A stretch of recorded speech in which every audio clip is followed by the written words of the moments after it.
आज गडिंग्लजमध्ये गोकुळ निवडणुकीच्या पार्श्वभूमीवर राष्ट्रवादी शरदचंद्र पवार पक्षाची महत्त्वपूर्ण बैठक पार पडली।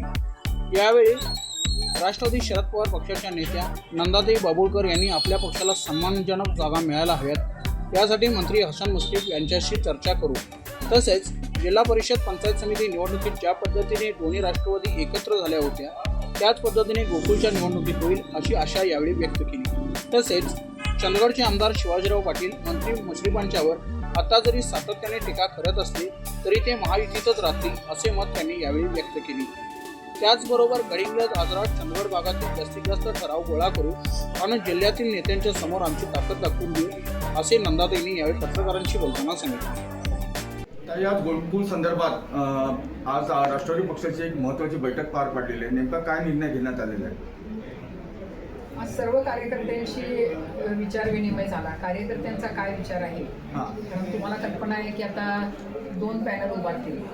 एकीचं नेतृत्व कदाचित मुश्रीफ साहेबांच्याकडे असेल, एकीचं नेतृत्व बट्टी साहेबांच्याकडे असेल। त्यामुळे कार्यकर्त्यांशी विचार केला, कार्यकर्त्यांचं काय मत आहे हे जाणून घेण्याचा प्रयत्न करण्याची ही एक बैठक होती। सर्व कार्यकर्त्यांचा साधारण एकच विचारसरणी आहे की जी युती आपण जिल्हा परिषद पंचायत समितीला केली, दोन्ही राष्ट्रवादी एकत्र आल्या आदरणीय मुश्रीफ साहेबांच्या नेतृत्वाखाली, तशाच प्रकारची युती इथून पुढे येणाऱ्या सहकार संस्था, मग गोकुळ असेल, KDCC असेल, येणारे ग्रामपंचायती असतील, या निवडणुका आपण एकत्रितपणे लढवूया, कारण त्याचा जनतेनं आपल्याला खूप चांगला प्रतिसाद दिला। आणि हे करताना आपल्या गटाला कुठंतरी गोकुळमध्ये प्रतिनिधित्व मिळावं, उमेदवारी मिळावी, स्वीकृतमध्ये विचारावं, याबद्दल पण आम्ही मुश्रीफ साहेबांच्याकडे मागणी करावी, जी कार्यकर्त्यांची मोठ्या प्रमाणात इच्छा आहे। तर नक्कीच त्या सर्व गोष्टींची आता चर्चा झाल्यानंतर आपण मुश्रीफ साहेबांना आम्ही भेटू आणि हा निर्णय त्यांच्या कानावर घालू। तर त्याच पद्धतीनं गोकुळमध्ये ठरावाची एक महत्त्वाची प्रक्रिया असते,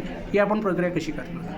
आता आमच्या प्रत्येक गावात आमच्या कार्यकर्ते एक दूध संस्था चालवतातच आहे। आजच्या बैठकीत जर बघितलं तर जवळजवळ 100-125 इथं ठराव असायला काही हरकत नाही आहे आपल्या विचारांची।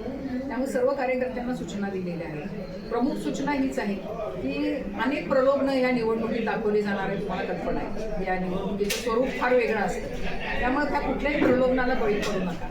आपल्या पक्षाची किंवा आपल्या गटाची म्हणजे कुपेकर साहेबांवर श्रद्धा असणाऱ्या सर्व कार्यकर्त्यांची एक लाईन आज ठरलेली आहे सगळ्यांचा विचार की आपण इथं दोन्ही राष्ट्रवादी एकत्र राहायचं आहे, मुश्रीफ साहेबांच्या नेतृत्वाखाली आपण या निवडणुकीला सामोरं जायचं आहे। आणि हे करत असताना सगळे ठराव जर आपण एकत्र आलो, त्यामुळे सर्व ठराव आपल्या जो विश्वासू माणूस आहे त्याच्या नावानं हे ठराव व्हावे, व्यवस्थित व्हावे आणि हे सगळे ठराव आम्ही एकत्र एके ठिकाणी करू आणि हे 100-125 ठराव घेऊन आम्ही मुश्रीफ साहेबांना भेटू येणार आहे। काही उमेदवारीबाबत काही चर्चा झाली का आजच्या बैठकीत? लोकांनी बऱ्याच इच्छा व्यक्त केल्या आणि आपल्या गटाच्या कुठल्या तरी व्यक्तीला ही उमेदवारी मिळावी अशी सर्वांची इच्छा आहे। हक्काचं माणूस राहतं पुढची कामं करून घ्यायला, तर नक्कीच ही मागणी आम्ही पुढे करू। कार्यकर्त्यांनी बऱ्यापैकी तुमचं देखील नाव सुचवलेलं आहे, याबाबत काय सांगाल?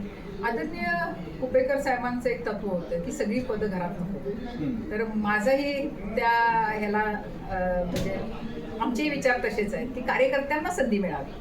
त्यामुळे जर ही मागणी आम्ही उमेदवारची केली तर नक्कीच कार्यकर्त्यांसाठी। ताई, काल आपल्या पक्षाचे अध्यक्ष शरद पवार कोल्हापूर दौऱ्यावर आले होते, आपण सुद्धा त्यांची भेट घेतली होती, याबाबत आपली काही चर्चा झाली का पवार साहेबांची?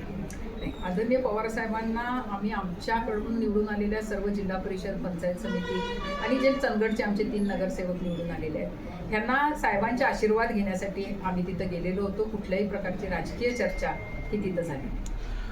चंदगडचे आमदार शिवाजी पाटील यांनी सतेज पाटील यांच्याशी आमचं लांबचं नातं नाही असं गोकुळबाबत सांगितलेलं आहे, कसं बघता याच्याकडे?